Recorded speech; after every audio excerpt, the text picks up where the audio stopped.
There are 2 biscuits left on the plate. You walk into the kitchen. You look at them. You know exactly what you are thinking. I'll just have one. Then you remember, actually, nobody is watching. So you take both. And suddenly you discover something interesting. The biscuits weren't the problem. The decision was. Because the last biscuit can teach us something about life that a motivational speech sometimes can't. It reveals what we do when there is no audience. Imagine you are sitting around a table with 5 other people. There are 6 biscuits on a plate. Everyone takes one. Now there's one left. Nobody touches it. Everyone is being polite. You look at the biscuit. Someone says, "Go ahead, you can have it." You say, "No, no, you take it." They say, "No, you take it." You say, "No, I'm fine." Meanwhile, inside your head, take the biscuit. We laugh because we have all experienced some version of this. But imagine something different. Suppose the biscuit belongs to someone else and you know it. Nobody is watching. You could take it. You probably won't get caught. What do you do? That's where the biscuit becomes interesting. Because character is often revealed by what we do when we believe there will be no consequences. In the invisible economy, every action is a transaction. Take something that isn't yours is a withdrawal from character. Leaving it where it belongs is a deposit. Keeping your promise when nobody checks is a deposit. Doing the right thing when nobody applauds is a deposit. Returning the money you could easily keep is a deposit. Correcting a mistake that nobody noticed is a deposit. The amount may be tiny, the transaction isn't. Character is built in small moments that rarely make the news. Now take the biscuit into a workplace. Imagine there's a small problem on a production line. You notice it. Your colleague doesn't. Your supervisor isn't there. You could ignore it. Maybe the problem won't become serious. Maybe someone else will discover it later. Maybe you can say, "I didn't know." You have a choice. You can walk away or you can stop, report it, and help solve it. Nobody may congratulate you. You might even slow production for a few minutes. But something important happened. You made a deposit. Not into the company's bank account, into your character account. And character, my friend, compounds. In a factory, quality is often decided in moments that look insignificant. A pack may not look right. A measurement may not be close enough. A machine setting may not be quite correct. A defect that someone decides not to report. One person says it's only one, and that's how standards begin to move. One small exception becomes another. Eventually, poor quality becomes normal. The last biscuit teaches a powerful principle.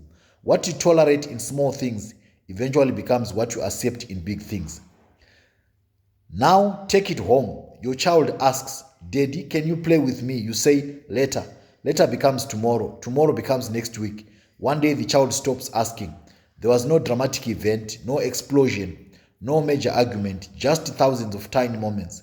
The biscuit was never about the biscuit. It was about what you repeatedly chose when something else seemed more important. Attention is a currency. When you spend it, it reveals what you value. The last biscuit and money. Imagine you have 200 bucks left until payday. You see something you want, it's only 100 bucks. You buy it. Later something important comes up. Now you are short. The purchase wasn't financially devastating, but it reveals a habit. The inability to say, "No, I don't need it." Financial strength is often built through tiny moments of restraint. Nobody becomes financially secure because they made one heroic decision. They became secure because they repeatedly refused to spend what they didn't need to spend. Financial freedom is partly the ability to leave the last biscuit on the plate. The last biscuit and health. The same thing happens with food. You tell yourself, "I've been good all week." Then you see the biscuits. It's just one, then another. The problem isn't one biscuit. Enjoying food isn't a moral failure. The issue is whether you control the decision or the impulse controls you. Disciplined decision doesn't mean never eating the biscuit. Sometimes discipline means eating it and enjoying it without guilt. Sometimes discipline means saying, I have had enough. The real victory is having the freedom to choose. Discipline isn't never saying yes, it's being able to say no. Leadership creates thousands of last biscuit moments. You discover that one of your employees made a mistake. Nobody else knows. You could embarrass them, or you could coach them privately. You receive credit for something your team actually accomplished. You could accept the applause, or you could acknowledge the people who did the work. You make a mistake, nobody notices. You could hide it, or you could say, I got that wrong. Those are leadership biscuits. Small, ordinary, invisible, but they reveal character. What do you do when nobody is watching? This is one of the most uncomfortable questions in life. Who are you when nobody is watching? Not who you pretend to be, not who you want people to think you are, not who you are on a Sunday, not who you are when the boss is standing behind you. Who are you when nobody is checking, nobody's clapping, nobody will know, nobody can punish you, nobody can reward you? That's where character gets built. The private decision eventually becomes the public person. Integrity is often misunderstood. People think integrity means being a good person when everybody can see you. That's easy. Integrity is what happens when you have the opportunity to benefit from doing the wrong thing and choose not to do it. The extra money accidentally paid into your account, the information you could misuse, the shortcut nobody would discover, the credit you could steal, the mistake you could hide, the biscuit you could take, nobody may ever know, but you know, and more importantly, you are becoming someone. Every decision is shaping that person or that someone. Here is where the story connects directly to the invisible economy. Every time you choose integrity, you make a deposit. Nobody may see it. Your bank balance doesn't change. Your title doesn't change. Your salary may not change, but something is changing. Your character, and character is an invisible asset. It compounds. The person who repeatedly keeps small promises becomes someone people trust with big promises. The person who repeatedly tells small truths becomes someone people trust with big truths.